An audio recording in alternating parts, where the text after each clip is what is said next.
दोन राष्ट्रवादी एकत्र येण्याला तुमचा मग नेमका का विरोध आहे? मला हाच विचारायचा की दोन राष्ट्रवादी एकत्र आले तर चांगलंच आहे ना. आधी पण तुम्ही एकत्र होता, मग आता एकत्र आलं म्हणून काय फरक पडणार आहे?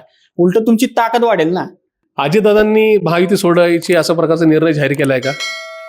केला का? मी तुम्हाला विचारतोय सहज. तुमच्या चॅनलने दाखवलंय का की अजितदादांनी आता ठरवलं की या राष्ट्रवादीवर घरोबा करायचा, त्याच्यामुळं ते देवेंद्र फडणवीसांची आणि एकनाथ शिंदेची साथ सोडणार? बिलकुल नाही.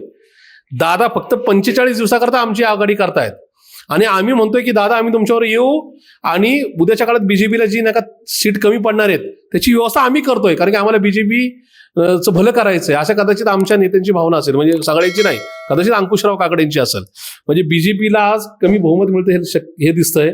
त्याच्यामध्ये जर ही राष्ट्रवादी फोडली की महाविकास आघाडी संपतीये, तिथं या राष्ट्रवादीच्या मदतीने त्या राष्ट्रवादीची नका मतं वाढतायत.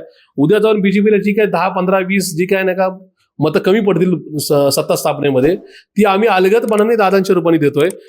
इलेक्शनचा निकाल लागल्या दिवशी दादा त्या ठिकाणी त्यांची निवडून आलेले काय जे 10-20 नगरसेवक आहेत त्यांचा पाठिंबा ते त्या ठिकाणी बीजेपीला जाहीर करणार आणि पुणेकर आम्हाला जोड्याने मारणार की तुम्ही हा सगळा उद्योग करून शेवटी तुम्हाला बीजेपीला जिंकवायचं होतं तर आम्ही बीजेपीलाच मतदान केलं असं एक क्लिअर कट पुणेकर सांगतील. त्याच्यामुळे मला असं वाटतं की असा जर निर्णय होणार असेल तर त्या चुकीच्या निर्णयाच्या प्रक्रियेमध्ये आपण नको.